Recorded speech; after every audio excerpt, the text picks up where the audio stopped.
Hello and welcome to tonight's On the Diamond podcast, World Series 2025 Haters Guide Edition. Tomorrow night we kick off the big one, the World Series, as it will pit the Los Angeles Dodgers against the Toronto Blue Jays, the first Can-Am series since 1993.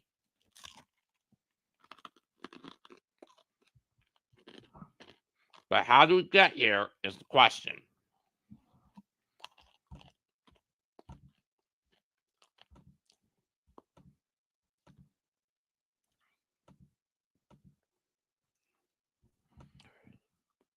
Well, let's run down how we got here with the teams that failed along the way. Starting with the first team to get knocked out, the Cincinnati Reds.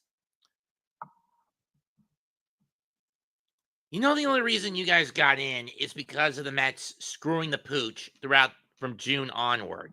Mostly due to the fact that their manager is a psychopathic gambler who's manic depression, whose episodes of erratic decision making, especially with the pitching core, were basically fueled by a schizophrenic fueled manic depression. And you took advantage of a man who was basically of a team whose head honcho was basically on suicide watch.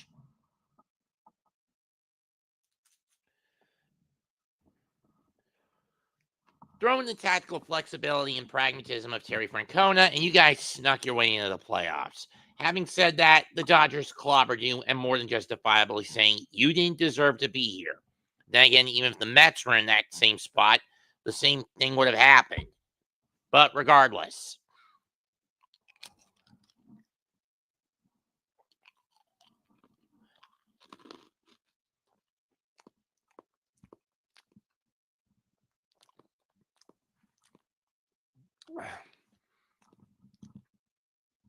the word that best defines the Reds, potential.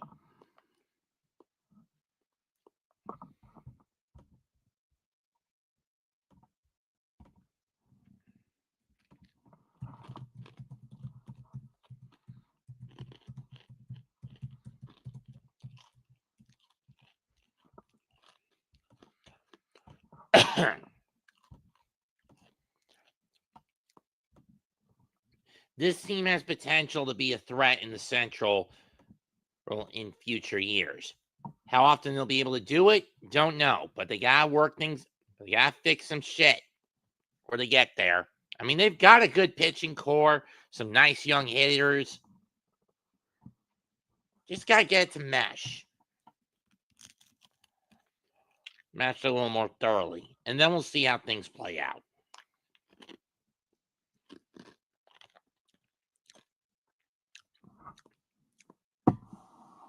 Next team's head on the chopping block, the San Diego Padres. You know, I thought San Diego would at least try to go for a revenge game against Washington. I mean, against Los Angeles. But nope. Last year, you gassed down the divisional round against the Dodgers. This year, you gassed out against the Cubs. What the fuck happened? Cub pitching led by Shota Imanaga, Jameson Taillon,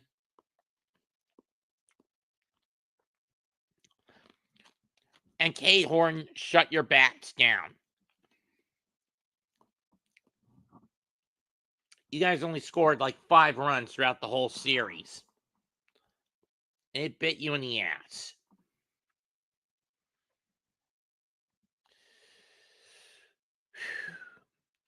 I don't know how much longer this core can claim it's still got a championship opening in the window opening. But they better come up with something and come up with something fast. Next up, the Cleveland Guardians. One word best describes this team. Disappointment. How do you do that in the wild card? You were in July. You guys were 3rd in the Central. 15 back of the Tigers. 15 games. And when September rolled around, you did manage to whittle it down to 11. All it took for you to win the division title was a simple collapse by the Tigers on the levels of the 2007 Mets. Yeah, as bad as the 2007 Met collapse was, you could argue the 2025 Tigers collapse was even worse.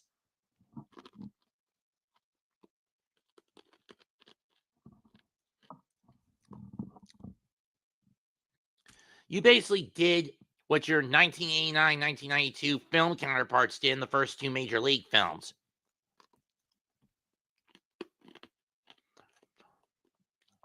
Pissed off the owners by constantly winning. Only difference here is the cliffhanger revealed you guys choked in the wild card. You had a chance to permanently shut the door on the Tigers, and you let it slip through your fingers. You're going to need to work on this shit, especially with the pitching core. Making it worse, you no longer have one of the top closers because he got busted in a gambling scandal. So much for overcoming adversity, am I right? Final team to get knocked down the wild card was the Boston Red Sox. Well, they got back to the playoffs. Problem was, they were not the same juggernauts that usually made the Yankees their bitch each of the last 3 times they made it back. These two teams have faced each other. And 2 of them ultimately led to the Red Sox becoming the world champs. Not this fucking time. Took 3 games, but you got too cocky after game 1 and let the Yankees bully you in games 2 and 3.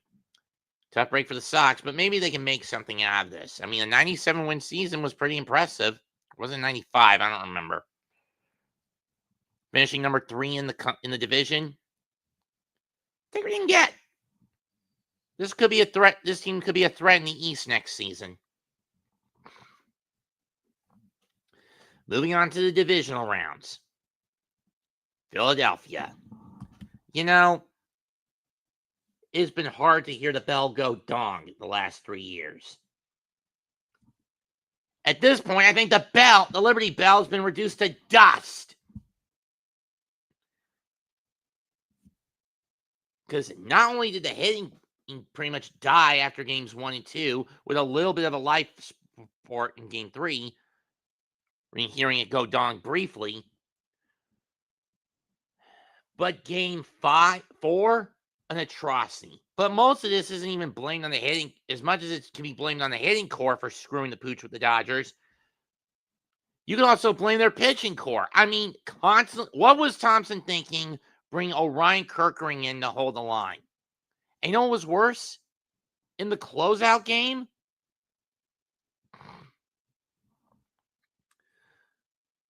when Kerkering threw the plate, the runner didn't even touch the bag, and he was called safe on the errant throw. Roller Realmuto managed to catch. That game should have continued, but it didn't.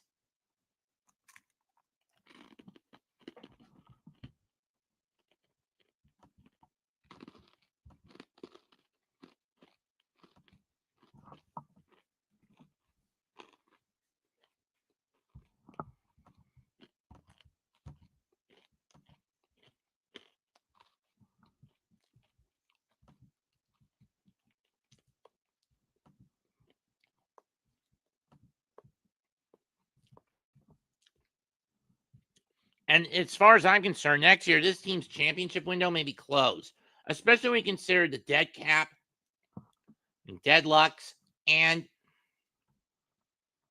how impatient Bryce Harper is getting.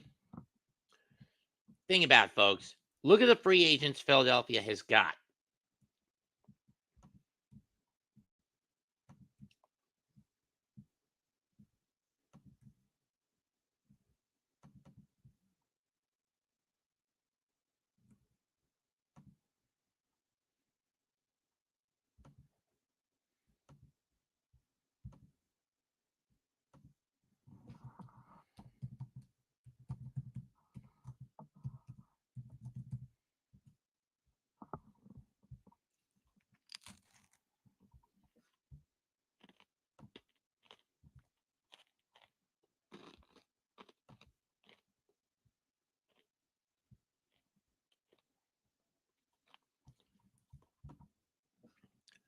is ridiculous.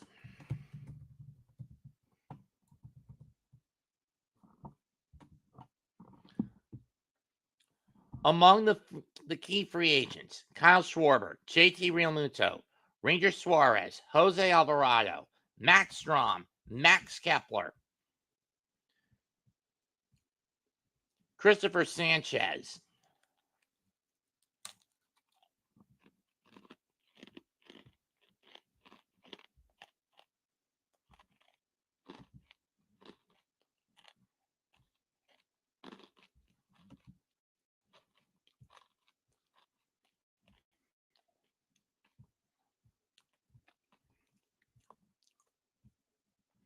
Jordan Romano, Harrison Bader,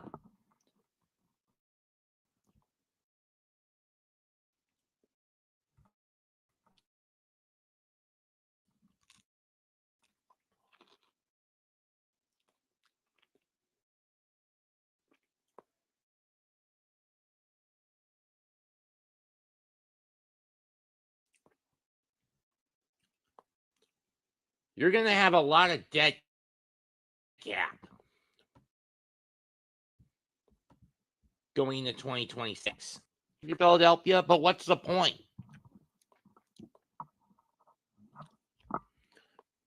Personally, you're better off for the sake of cost efficiency to letting them all walk. Throw on the fact that I think that winning the East Division title combined with a bye week, with the getting a bye into the divisional round is jinxed. Jinxed about as bad as the defense against the dark arts post in Harry Potter.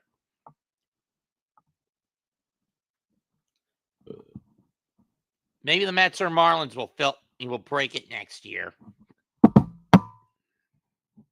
Or the Braves, provided if they get healthy enough.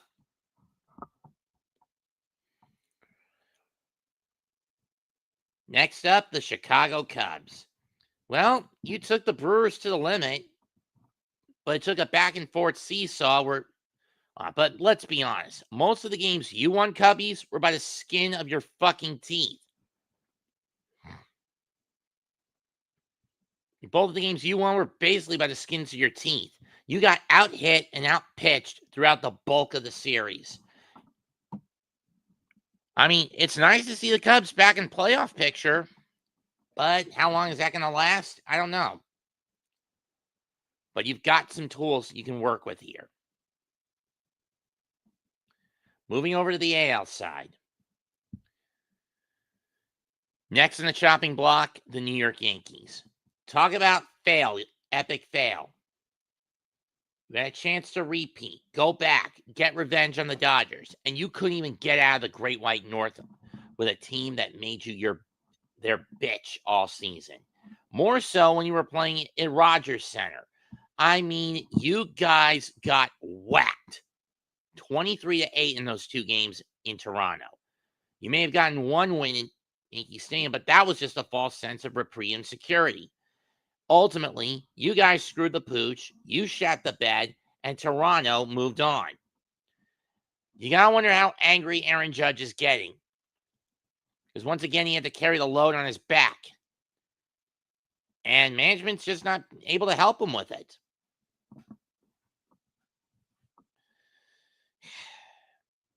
And the cries for Boone and Cashman to go are getting louder and louder by the day.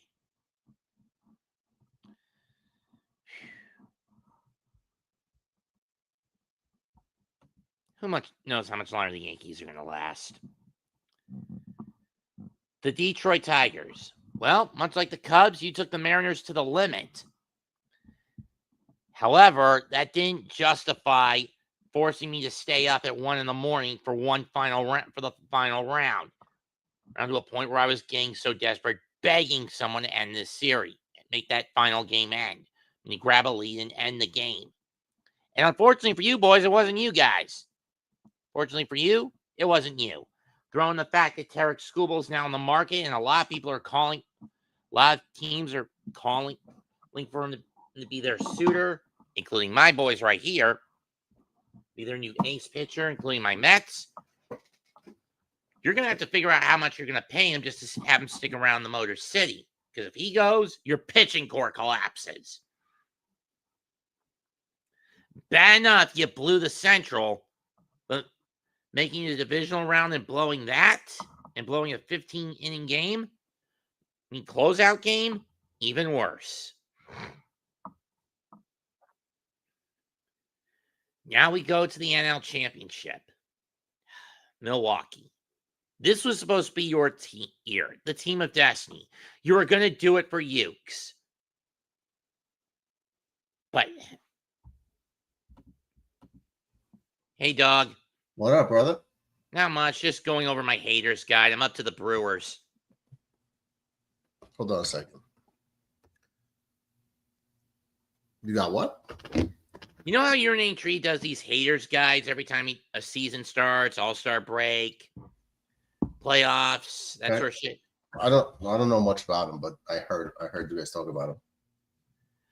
Well, I'm now up to the Brewers on my haters guide. And here's the thing with this team. This was meant to be a team of destiny. Number 1 seed in the NL. We're going to win it all for Ukes. And you know how many runs they scored in each game against the Dodgers? 2? 1. One fucking run in each game. The Brewers have been famous lately of having good seasons and then shit in the bed in the postseason. Yeah, so it's kind of expected by a lot of people, you know. Yeah, they shit the bed out of the Mets last year. That was 3-run homer to Alonso with Denver Williams, who was lights out the whole year. Yeah, man. That's tough. But in this case, the problem is the hitters just kept chasing everything the Dodgers would throw at them, both in and out of the zone. I bet. You know, the postseason's a different animal. I mean, seriously, how do you screw the pooch this badly? From going the distance against this team in the 2018 League Championship to getting sweat and pissing your pants this time around. Oh, we talked about it back in spring training. The Dodgers, there was nobody beating the Dodgers, in my opinion. Back to Toronto's, that's crazy, but really there was no doubt in my mind, unless there was drastic improvements from a lot of teams at the deadline, which didn't really happen. And even the team that did do significant improvements, Philadelphia, they're the one team with the only blemish on the Dodgers' postseason record. Yeah, they have like a legendary roster as far as how many good players they have on one team at one time. It's reminiscent of the '98 Yankees, to where those guys just all got it done, and they didn't do it with the home runs. You know who led the team with home runs? We talked about you beating this horse to death. It was Tino. Just don't call Pete on me. Right. Well, your viewers might not know the answer. I'm sure you know it, but your viewers might not know it. So anyway, it was 28 home runs. That's not why the Yankees won. They won because of base hits, RBIs, on-base percentage, clutch hitting, timely hitting, fundamentals. Stolen bases when need be. Move runners, manufacture runs, solid bullpen, solid starting. There were no real Hall of Fame superstars all across the board on that team. I mean, at the time, though, of course, Jeter later on and guys like that. But you have guys that just play the game the right way, and that's the Dodgers. I'm saying to have the best team in history would be in the '98 Yankees, to not have bona fide first ballot Hall of Famers at that time to do that. Now you got the Dodgers, who have a bunch of them.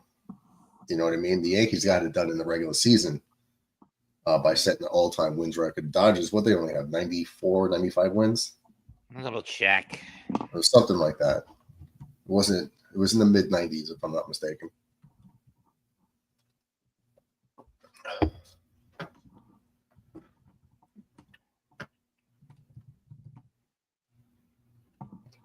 '93. 93. So look at the Yankees had more wins, well, by one. The Dodgers, just when it comes time to the postseason, they won a title last year. They won it in COVID year. They've done it already, and that's where postseason experience comes in, where the moment doesn't get too big for them. They're just ready to rock. And then let's look at the Mariners. This team I thought would actually do it. Complete the flush out. And yet they screw the pooch on one pitch to George Springer with one out in the seventh. Dan Wilson made a bad gamble. I'm not going to lie about that by putting Munez out there too early. I mean, if you just walk Springer on purpose, maybe you have a chance at winning. But once that home run is hit, Seattle never recovered. And the Emerald City still doesn't have a World Series appearance. Yeah, it's crazy. In the Blue Jays, it's been, 32 years? Yeah. And still, you even wasted the Big Dumpers collective, not regular season. I'm saying not just regular season, I mean collective. 65 home run season across the board. The team game. This isn't golf. I know. You can't, look what Aaron Judge did this year. Aaron Judge carried the Yankees through Boston and as best he could through Toronto. And that was even when Seattle picked up some significant pieces like Julio Rodriguez, Eugenio Suarez, Josh Naylor at the deadline. Rodriguez has been on the team his whole career. He wasn't picked up. Never mind. But Naylor and Suarez at the deadline. I argued, on my show, I was arguing with Caputo about Suarez, and he didn't want him, and I did. I've wanted him for 4 years, and I was like, this guy just hits big home runs all the time. And now he's going to be doing that with Seattle unless they decide to cut him because of how much he wanted or how much was left on the contract when they got him from Arizona. Yeah, but even when he was in Cincinnati, or Arizona, it was like, yo, we have a deficit at third base. Get a guy. Yeah, he might hit 240, but he's going to hit 45 homers and come up in big spots. And what we do? We get a guy hitting 215 who has to play solid defense, but can't hit his way out of a wet paper bag. True. And those are the mistakes that my team makes. And the ones that my team makes, because, again, my manager suffers from manic depression that gave him a gambling addiction, and now I think he needs to be put on suicide watch next season. Well, I think he's making enough money to not. Well, I'm just saying, Mendoza's wife exposed he suffers from manic depression episodes, which led to so many of those bad decisions over the season. Do you believe that's true, or do you believe that's like okay, guys, leave him alone. He's got issues. Do you think that's legit? Because why would she put that out there publicly without his consent? Probably to get people like me off his back. But that said, there you go. Now you're using your brain. But that said, that didn't work for me. It just made me feel like, okay, Stearns made a mistake. Why put the teams in the hands of a man whose depressive schizophrenia requires you to put him on suicide watch? Like I said, it sounds like a cop-out because I can't see anybody divulging that about themselves, especially in that position of being a major league manager, unless you're doing it to back everybody off of you. But at the same time, if I'm an owner, if I'm Steve Cohen, I don't know if I want that guy managing my team. It was Stearns who hired him, not Cohen. Yeah, but Cohen's the owner. Whatever Cohen says, Stearns will do. So. Fair enough. And now let's run down the teams that have made it to the World Series. We'll start with the Blue Jays.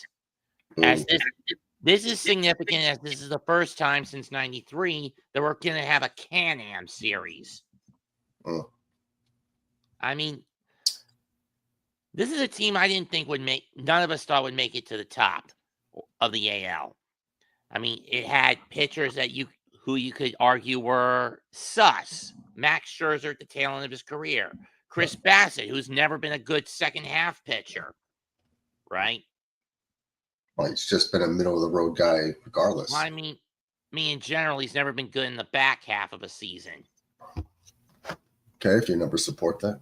I mean, look at what he did with the Mets in what he did as a Met back in 22. He didn't really do all that great in the second half. Well, I'll take your word for it. You know your stuff.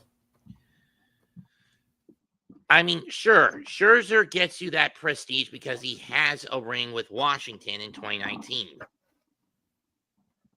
I don't think that matters. But still, the 6 years ago.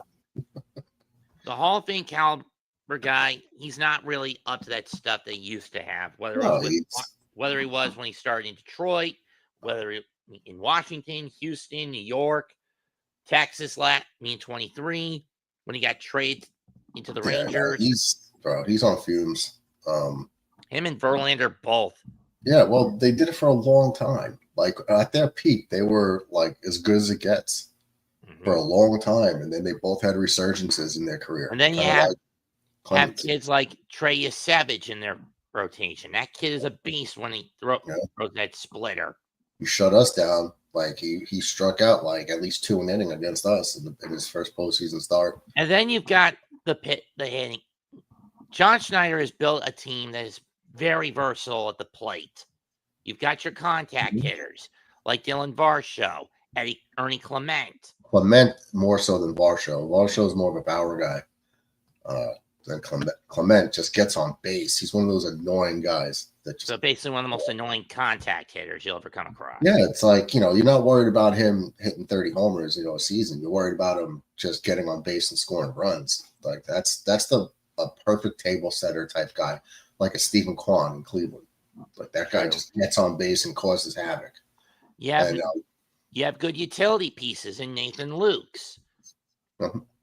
Barger is not bad. Hassan Barger, true. And then, of course, you got the big boy bats. George Springer, the aforementioned Varsho, and, of course, Vladdy Jr. The last time he was in the World Series, he was in the dugout alongside his father as a bat boy. The Angels? Yeah. If there's one player I can't stand on it just in general, it's Vladdy Jr. I don't like I never liked him, but I didn't like. It's not that I didn't like his bat. I didn't like the player. I didn't like him. You just didn't like his attitude. Yeah, well, you're a young slugger. You got brought up in the game, rich, access to everything, and he's always been out of shape, with like a beer belly, like a Josh Naylor. It was like, what are you doing, bro? Your dad's a Hall of Famer. Hit the gym. You know what I mean? You got trainers at your disposal. So I thought he could be better than he was, but it was laziness in my opinion. But this year he slimmed down and got in shape, so I was kind of proud of him. And then when he beat the Yankees, well, the Blue Jays did, and he gave that post game thing when he was like, Yankees lose. I was like, that's low class, man. You guys want to copy that to tease Jeter and A-Rod on MLB on Fox. Yeah, and they're doing it with him. I mean, it was just, to me, it was just low class. So it's like I could have tipped my hat to him and said, hey, you guys were better. You deserve it. Good luck. But after hearing that, it's just like, I hope you get swept. And I think the Dodgers win in 4 or 5. Dodgers in 5, huh? And Addy in the house. Dodgers, this is a team that's basically not all that much change from last year. Addy agrees. Dodgers in 5. I think it's the sweep. I think the Dodgers sweep them or win in 5. I mean, the only major difference is that with this team when compared to last year's is that Shohei is back on the mound. No, they're just overpowering. You know what I mean? And that's why I said when we started off talking about the Brewers, you could have your great regular season. It does not matter. When you get to October, it's who's the hottest. I mean, you should have heard what I said about the Guardians. What'd you say about the Guardians? They basically pulled a major league. Down 15 in July to the Tigers in the Central, claw all the way back, win the division, and then do nothing in the postseason. But they're another team, yeah. But the Brewers, I kind of feel like they're famous for it. It's like you just expected them to like run, have this great year, and then do nothing in the playoffs, and that's just kind of how it goes with them. But like I said, I told you before, in spring training, I said no one's beating the Dodgers, and I still stand pat on that. They're just too good everywhere. Addison's in the chat. Ask Addison; he's a Dodger fan. I mean, they have a lineup 1 through 8 comparable to the Yankees with more power.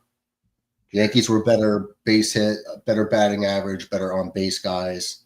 But the Dodgers have too many guys in that lineup that could turn the game on its head in one inning. True. And they have pitching too.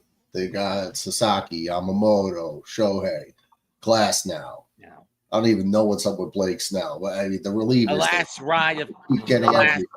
last ride of Clayton Kershaw. Yeah, he's probably going to be a non-factor if it's close. So I'm not even factoring in Clayton Kershaw. I'm just saying this is absolutely his last hurrah. Yeah, it's his last hurrah. Be a perfect swan song to go out on if the Dodgers win back to back. Something that hasn't been done since the 98 through 2000 Yankees. Back to back. Something that hasn't been done since Dodgers going back to back hasn't been done since the 98 through 2000 Yankees. Yeah, the 3-peat should have been a 4-peat or 5-peat. Jays are 4-1 against Glasnow. Beat him up when he was in Tampa. Yeah, but the difference between what's up, Sabercat? Welcome to the chat. Difference between 4-1 against Glasnow with Tampa is Tampa Bay never had the lineup backing them up. Yeah, because they took the money ball approach. They're a small market squad. Los Angeles, on the other hand, is an effing big market team.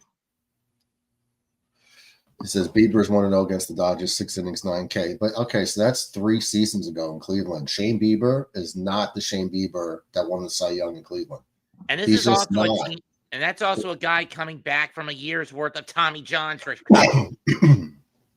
My point is, he says, put his chats up.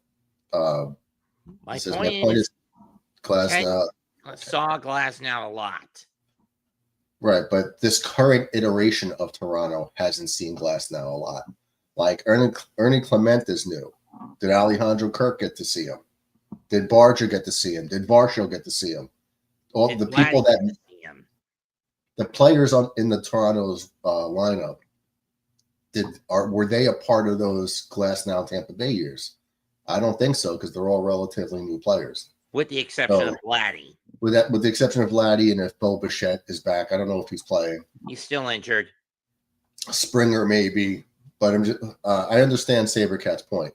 But I have to push back on it, saying that it's not the 2022 era Blue Jays. You know, the experience is not there against a Glasnow, but they're just going to get overpowered. It's just the pitching and the hitting. It's just they're too much of a complete team. To where, as a Yankee fan, I knew the Yankees had no shot against the Dodgers. Snell, when he beat Toronto, did not have Springer, Barger, and Jimenez or Luke's in the lineups. Toronto is being LA, guys. I don't know. Is Snell even pitching, or is he still hurt? He's got game one. He's got game one tomorrow. Oh, he's in there. Okay, because once the Yankees are out of it, I just stop paying attention. I don't know who the Dodgers are going to and the Blue Jays are going to throw at them tomorrow night. Let me check. I think Toronto has a puncher's chance. They're putting Savage on the mound tomorrow night. Savage is starting. Okay, I like Savage. He's going to be a problem in the division. Yamamoto in game 2, and then everything for the Dodgers. We don't know who the Jays are going to put on the mound for game 2, and then every other game is ambiguous. Okay. Having said that, Springer will pay for the sins he committed in 2017. Oh, God. I mean, I can't blame Addison for saying that. Well, it would have been if he would have struck out instead of hitting the 3-run homer, the 7th inning. That would have been. I think he meant the trash can. No, I know, but I'm saying he still had this great epic moment with the 3-run homer in the 7th inning. That's not paying for your sins. Had he struck out in that moment, maybe but he came up big. Springer's a dangerous guy, and Toronto does have dangerous guys. I can't ironically believe that we had to say thank you to the 2019 Nationals for exposing the Astros. It's okay. Whoever did it. LA Dodgers have not faced Savage, Bieber, or Gausman this year. Well, duh. Yeah, I'm just saying, Bieber doesn't move any needle for me. Savage is a dark horse because, man, that kid could be really good. Dodgers need to be the one to serve the punishment. Fuck Seattle. Don't you mean dish out the punishment, Addison? That's what he means. To serve it. Not serve the sentence, but serving out. That's what he meant. Dishing out the punishment. Well, that's why.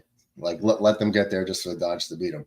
Like, just like talking baseball, like no biased fandoms here. Like, I'm a Yankees fan. Mets is a Mets fan.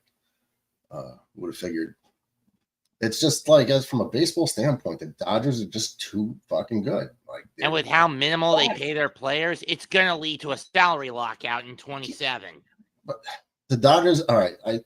Thinking about, because and Addy, as a Dodgers fan, I'm not happy with what the Dodgers did with the deferred payments, but baseball says they didn't break the rules, so now you can probably see a lot of teams follow suit. So they set the trend, and that's just the game they're going to have to play now.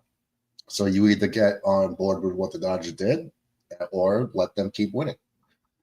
I think the Dodgers didn't care. I figured, like, if it's like a 10-year thing, they're like, let's try to win 5-6 titles in 10 years. And who cares about what happens 10 years from now when we owe Ohtani $800 million or whatever it is. It's let's take 6 titles in the meantime. Cool. Like, deal. Sabercat says, Dodgers not winning 3 games in Toronto. They might not have to. They might just have to win 2 games in Toronto and take 2 in LA. But then again, Toronto has been one of the toughest places to play in this year if you're a road squad. I'm sure Seattle took 2 out of the 3 that were played in. He took 2 out of the 4 that went 50-50 against Toronto at Rogers Center. But even then, Toronto's been a nightmare for road squads. It's going to be interesting. You know what? All right, here's what I'll say. This reminds me of 1990 World Series with the Reds coming in as a big underdog to the Oakland A's and beating them up. That's how I view Toronto right now, is that they, on paper, in my brain, they do not have a shot against the Dodgers. Now, when I say they don't have a shot, obviously they do. Any team has a shot in a series. Yeah, ironic that you brought up that overwhelming task, there's teams like the Padres that beat the Dodgers, because they play them so often. And, there's a lot. Also says Toronto leads MLB regular season playoff wins at home with 58 of them between the two. That's a cool story, bro. But the regular season and the postseason are totally 2 different animals. Look at the 2000 Yankees that backed into the playoffs like on fumes, losing like 20 games in September or 18 games. They lost a huge lead and just barely got into the postseason. And when you look at that season, they only had the Mets in the World Series. And they only had, and how many wins did the Yankees have that year? Like 88 to the Mets 94? Yeah, like they were on Mets fire. Went in there as the wild card squad that season. Yeah, and they both went to the World Series. The Yankees almost didn't even make it in 2000 because of September. They just shit the bed. My point is Seattle could not win 3 in Toronto. Yeah, but Seattle is not the Dodgers. Like, this is not 2 comparable teams. Like, I had no faith in Seattle. Never did. It's like Seattle to me is like the Milwaukee Brewers. They can have a good regular season, but I ain't expecting anything in October from them. Grant, more often than not, these past 3 decades or so, they've had a lot of bad seasons. In a way, I'm happy for Toronto. I'm not happy after the Vladdy comments. Like I said, I thought that was only uncalled for and classless to no end. If you just took thinking, like, I won't say the high road, but not be such a dick about it. It's like it kind of prevents me from even rooting for them in the slightest bit. But I like the guys on their team, especially the young kids coming out of nowhere and doing their thing. And it's really going to be about. I think Toronto's pitching is at a severe disadvantage throughout the rotation that they're throwing out there. If you're relying on Bieber and Scherzer to shut shit down, I think you're in trouble. That's for sure. That's what it's going to really matter for Toronto is if when they get punched in the mouth, do they get back up or run away? That's what's really going to be. Because we saw what happened with Phil. We saw what happened with Cincinnati. And honestly, that would have happened to the Mets too if they made it. Well, he says we saw what happened with They would have gotten swept in the wild card. Who did? Sorry, I did. We saw what happened with the Reds, where they got swept in the wild card. And honestly, with the way the Mets played near the end of the year, that they would have the same would have happened to them. Huh? We saw what happened to Philadelphia, and we saw the big crack in the mouth to Milwaukee, from which they never recovered.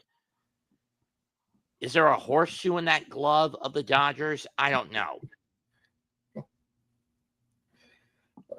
They got the talent, they got the roster, and they got the experience. There's not going to be these World Series jitters. Like, they've already done it, last year and then 2020. Regardless if it's COVID, like bullshit World Series, it still counts, man. They still got there.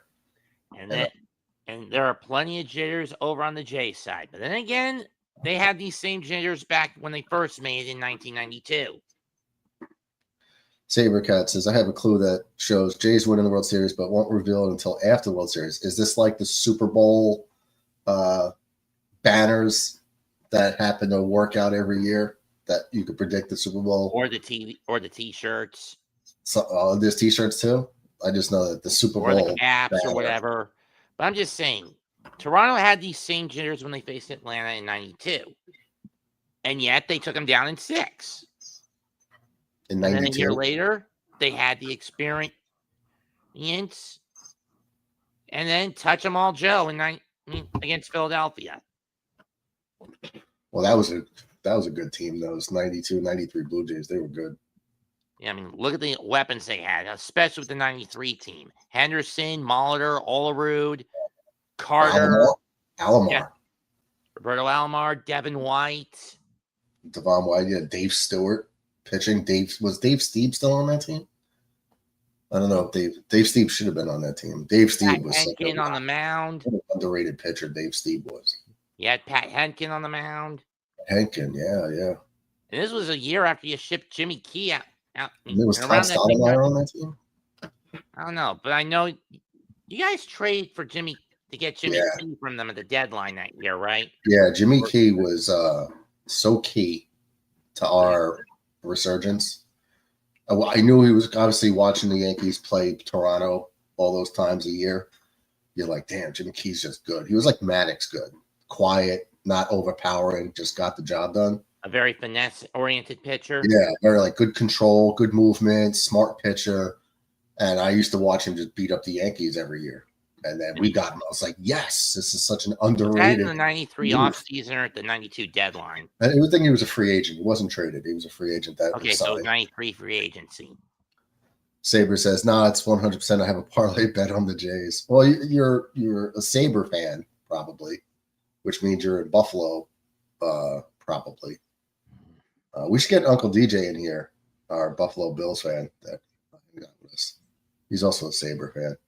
But we say that he lives in Buffalo, Canada. So you're both Canadian. Well, Crazy Juice says we'll see what happens tomorrow. I'm going to say one game at a time and go Dodgers. See what I couldn't even read that. Crazy Juice, welcome to chat. We'll see what happens tomorrow. All I'm going to say is one game at a time and go Dodgers. Yeah, it's baseball, man. It's just like the Super Bowl, to where you got to throw everything out the window from prior. It's who comes. I might as well just jinx it and say Blue Jays in 6. Wow. Well, okay. I think it's Dodgers in 4 or Dodgers in 5. I could be wrong, obviously, but I just don't see it, man. Unless they pull off a 1990s Reds versus Oakland A's, like, whoa, what? Yeah, but at least with the Reds, they had a reason to do it. They wanted to piss off Large March Stott.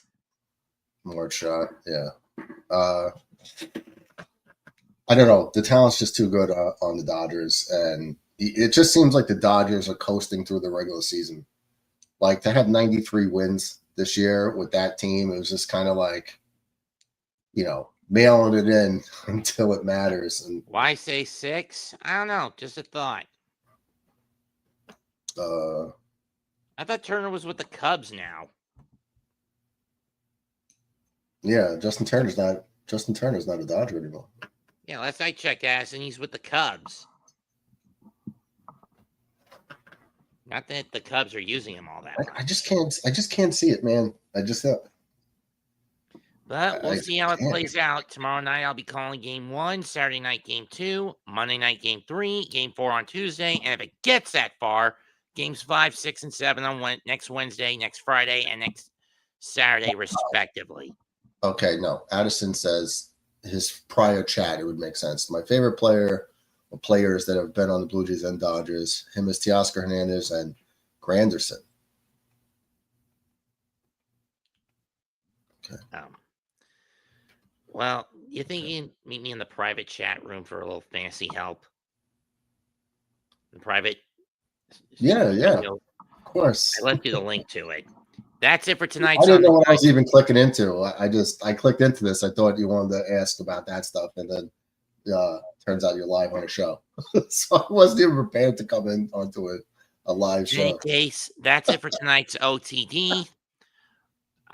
This show's probably not coming back until after spring training, where I might do my haters guides for the leagues. Thanks for showing up, Murdog. Comment, like, and subscribe to our channels on the Jet Stream, me on Mets 228, as well as both the Hardcore and Aboriginal Sports Networks. Goodbye and good night. All right. Good later, guys. I'm trying to read what they wrote.